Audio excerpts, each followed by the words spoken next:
Thank you, Neil. Thanks for this whole thing. I mean, it's been absolutely astounding, and I think my talk can be about 12 seconds long because all I really have to do is say, like they said, because everything that I'm going to say has already been said at least once, starting with, probably Liz or even Neil, but I'll give it a shot anyway to see if I can put you to sleep. That's what my wife says. Tell me what you did today, dear. About 12 seconds, she's asleep. So I'll give this a try. But again, thanks Neil, thanks Drake Law, and thanks Cameron Lawler back there, who's been my intern guy, and I've bounced a few things off him. And I think that's really good to have a bunch of law students around that hopefully will come away from this with something that they can use besides the despotism of custom. But Larry was right. We had exactly the right people here, except the other half that's not here. I guess we left Farm Bureau and all the other folks off the mailing list. Is that on purpose? Okay, just checking. We've got the cheapest food on the planet. And I think what we've determined at this day is that it's time to pay the piper. So that's where we're going to start. I'm going to start basically with the first thing that you're supposed to say when you do a talk. There you go. Tell them what you're going to tell them, and then afterwards tell them what you told them. So I'm going to see if I can get that across. A little bit of background, a little vision and mission. What are the issues facing Iowa today? You can read that stuff. Agriculture economy broken, infrastructure is terrible, wasted and dislocated energy, all that. And what are we going to do about it? What's the solution? Multiple diversified income streams. We've heard a few of those today. Regenerative practices and externality remediation, not post-apocalyptic dystopian society. We've got something that's going to happen here. We're going to fix it. Robust energy capture, create resilient, connected, innovative, educated, welcoming, and wealth-generated communities. I mean, that's what we do. So maybe I'll try to get a little bit more specific, and then I'd like to know what you think. So the other, where are we here? There we are. I'm going to give you this proposal for Iowa's food and agricultural businesses. I've given this to most of the candidates that are running for governor on both sides, and trying to figure out if they can adopt some of these things for their administration. And I don't know how they're going to feel about it, but I'm hoping that that we use the systems look at the future for the 21st century ag industry and beyond. I mean, one of the questions were 10 years, what's your 10-year vision? The Iroquois were the ones that said 7 generations. We got to think about that. We got to think about 140 years from now, folks, because it's taken us 100 years to get where we are today. It's going to take us another 100 to get out of it. So 10 years is just a drop in that bucket. So use the businesses that work in the ag sector to promote and impact that real change. So the basic thing is this slide that Liz had. Despite all our accomplishments, we owe our existence, our total existence, to a 6-inch layer of topsoil and the fact that it rains. So this is a thin skin, as Neil said at the very beginning, that coats this earth, and without it, it's kind of like Bill with his water. A water-free diet is a very poor diet to try to work with. A soil-free diet is about the same. You can probably last longer without soil than you can with water, but it's a toss-up about which one's more important. So where did this all come from? It started with the Pangea 300 million years ago. Zoom in on that, and you can see Iowa right in the middle of an inland sea. And that was really an interesting concept. You go zoom in a little 75 million years ago, and here we are. We're starting to form, but we still have Iowa that's half covered by water and half covered by land as we started to figure out what this thing looks like. Get down to another, 12 or 2 million years ago, I guess, the glacier showed up. And this is what it left about 12,000 years ago.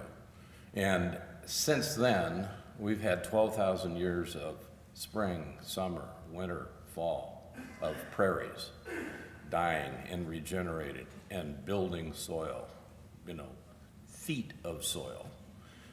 So, long time no see, 12,000 years since the last glacier left, but $75 million since the sea left. And that's what has left us with the most productive place on Earth. Under the summer sun, the Corn Belt is the most biologically productive place on Earth, and I think that's astounding.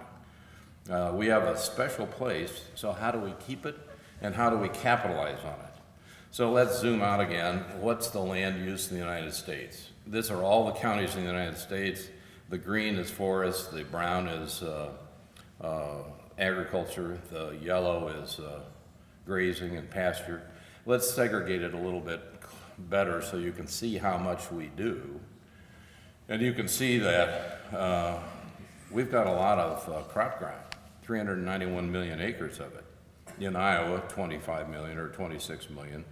The yellow maroon pasture grazing is at 654 million. The green is the forest ground, so that means there's 1,538,000 acres that can be used for regenerative agriculture.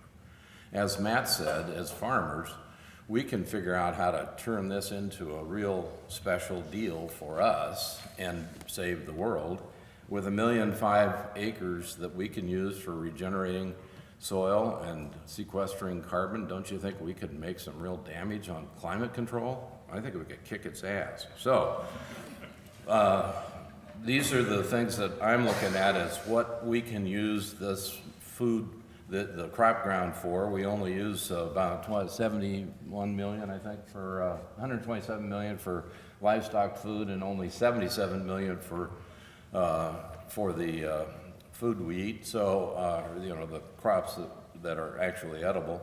So we've got a lot of raw material here to play with that I think we should be much more aggressive with.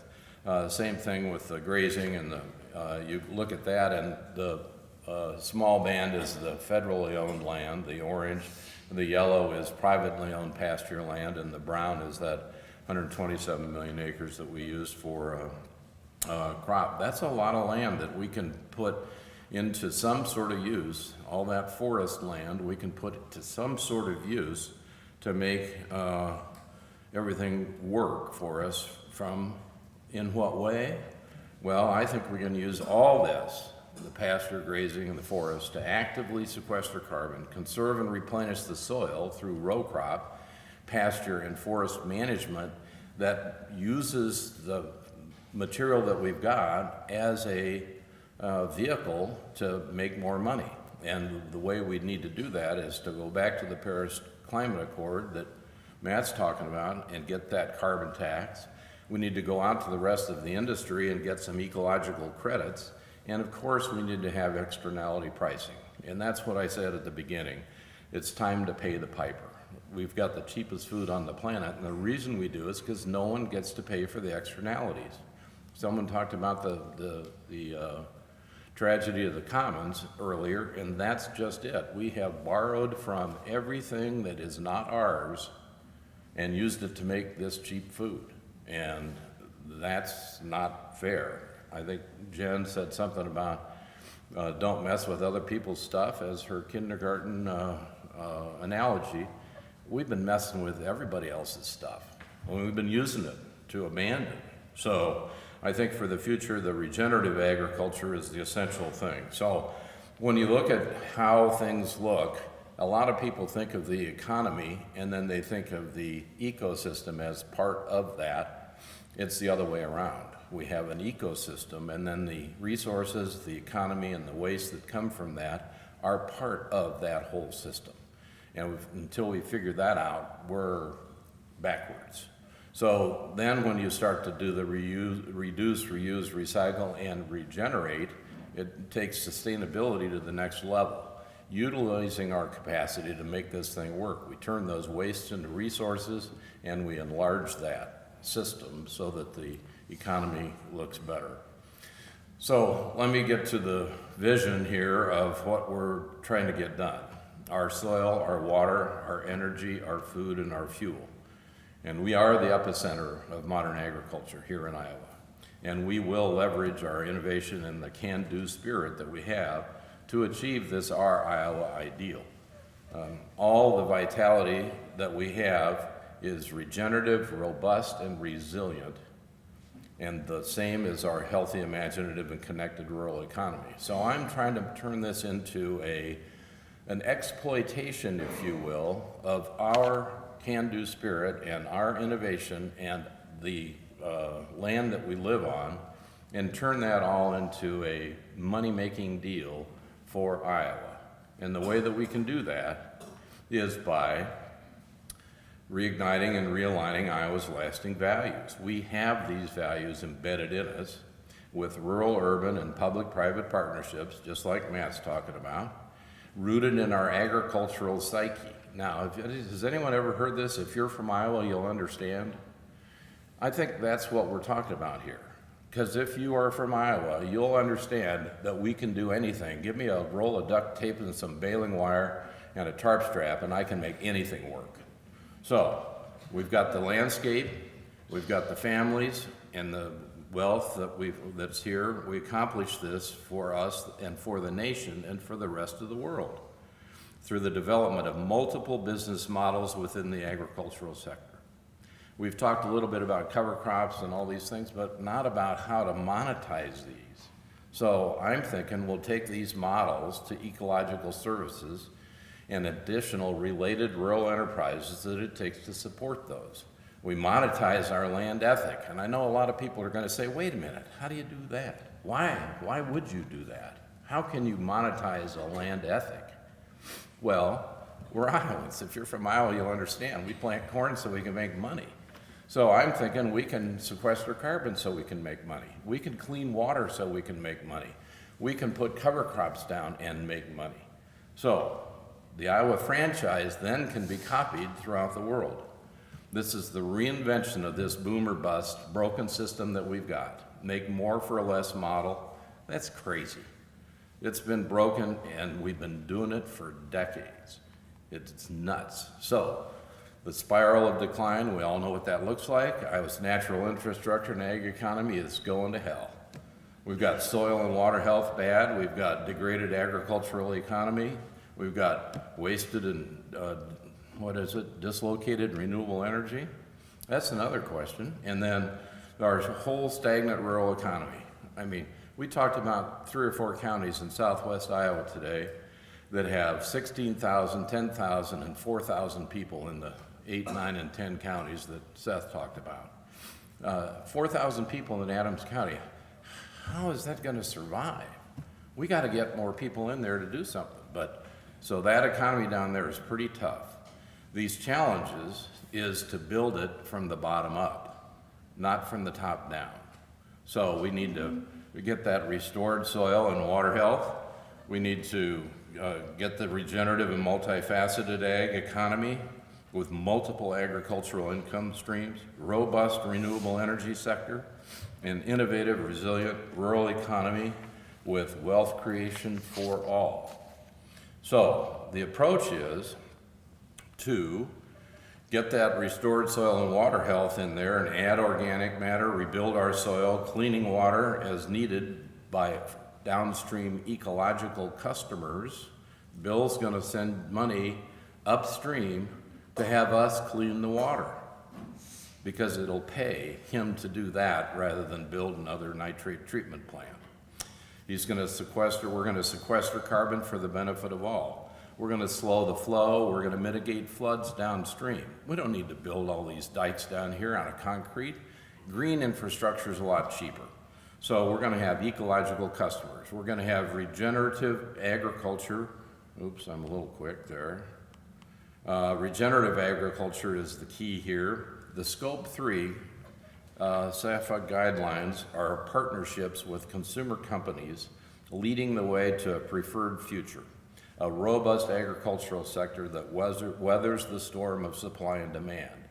As we're talking at the Midwest Row Crop Collaborative about Unilever, a large multinational company that makes Hellmann's mayonnaise, they're trying to figure out how to make their whole supply chain much more resilient for the next 50 years. They know they have to do something out here with corn farmers in Iowa and bean farmers in Iowa so that they can make sure Hellmann's mayonnaise is on the shelf 50 years from now.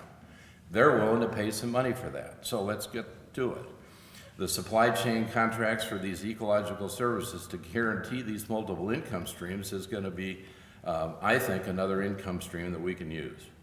The renewable rural energy, the robust energy supply, we're going to continue with wind, institute solar power into the grid, and then capture, clean, and utilize methane from landfills and animal vegetative manure for power. We can harness a lot of energy out here in rural Iowa that we're not doing anything with now. And then, of course, from that, you get that resilient long-term wealth generation, which we have support industries that are out in the country working on soil health with their farmers. We have those nutrient reduction strategies that are not free, and we need technical services out there. We need soil health intermediaries and partnerships with industry and consumer goods companies so we can trade these eco credits, if you will. And of course, broadband and all the ancillary data that comes with the metrics and the measurements will support every acre in Iowa and promote remotely located workers so that they can live out in the countryside too. So these policies and practices improvements need to be scalable, protected, and franchisable for wealth creation across the whole state, the whole nation, and around the world. Because what we do here in Iowa in the next 20 years will be done everywhere in the world, because we are the epicenter of modern agriculture, and what we do, they do. So we have to take that job pretty seriously. So what do these outcomes look like? Widespread adoption of these innovative, diversified and regenerative agriculture. I've gotten rid of the word sustainable. I'm not using it anymore. If we sustain where we are today, we're screwed. That's all there is to it. I mean, we've lost half. We got to bring it back. So the restored soil and water health and the economic development that comes from that, all these things are working well. The technical service providers, we've got a few in the room. I think, Mero, you're here. All these engineering companies that are showing up waiting for IWIL to pass, as soon as it does, we're going to have work out there in the countryside. So there's going to be a new rural economy based on technical and technological expertise in the areas of multiple land use systems. We have to figure out a way to get 3 and 4 and 5 income streams off the same acre every year so that we can make this thing work. Seth's the only guy that's doing it now. I want to make that everywhere. So the ecological services are some of the best things we can do. The cover crop seed production, the contract services for energy production, technicians for wind, biomass, and conservation support. There's lots of jobs to be had out there. So how do we achieve this vision? Oh, that's not right. But here's you can't see it very well, but this is the supply chain system that I talked about for Unilever.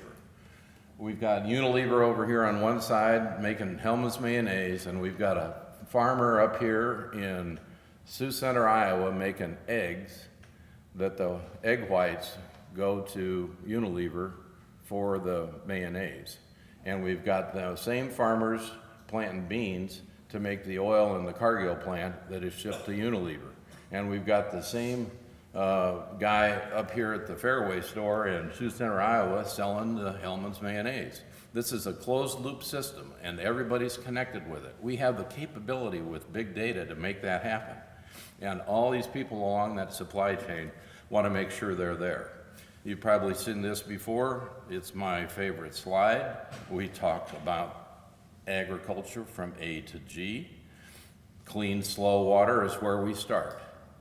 As soon as we have slow water, it will be clean because we will have soil that stays in place. We will have healthy plants we'll have healthy air, healthy people, and the whole thing works.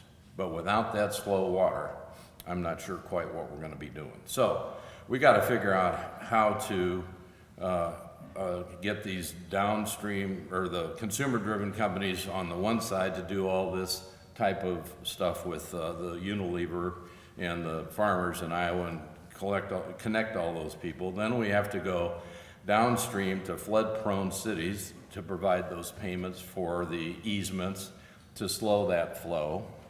And that will obviously make us have high organic matter soils and utilize Charlie's agri-drains for our tile outlet controls, and we'll have installed wetlands, as we talked about, as being the probably best thing you can put in, because it makes ducks, because I'm a duck hunter.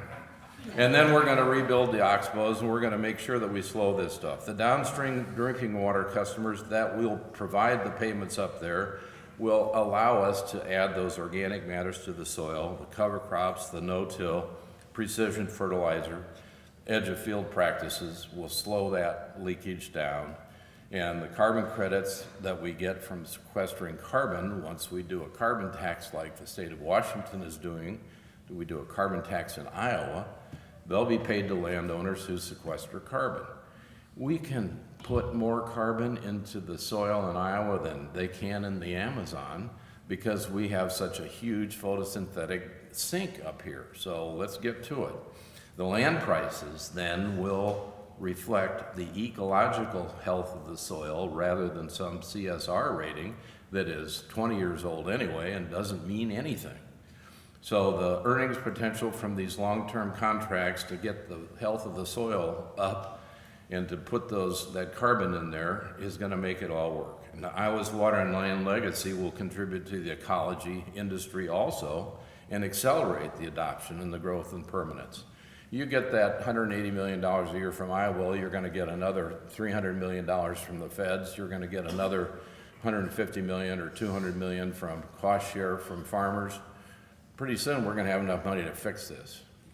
So we need to get to the education side and show and demonstrate and give everyone the big picture. Where are we, 32? Yeah, this is my picture that we need to make sure that every citizen in Iowa understands is how this whole thing works and then how they can do it. But we're talking here about politics, policy. I hate to be we talk about dystopian, apocalyptic society. Success in a legislative sense is a very fuzzy concept in my mind. The USDA Farm Bill needs to be overhauled to fit the new ag economy. We have to have multiple crops covered instead of just corn, beans, cotton, and peanuts.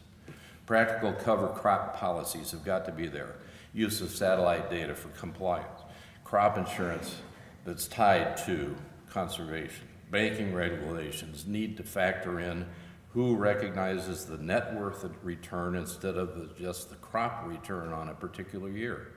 We got 7% land appreciation and 4% crop return, but no one looks at that as being one of the best returns you can get overall. The state funding of the land grants and departments of ag needs to reflect long-term policies and not political expediency. And then we need to do 7 generations of thinking. So, instead of thinking that we're drowning here, what we really need to do is figure out how to get out of our comfort zone and get to where the magic happens. And this is what all farmers in Iowa are really having a hard time getting from here to there. And I think Matt's got the right idea. Let's go meet in the church basement and figure this thing out. So, what did I tell you?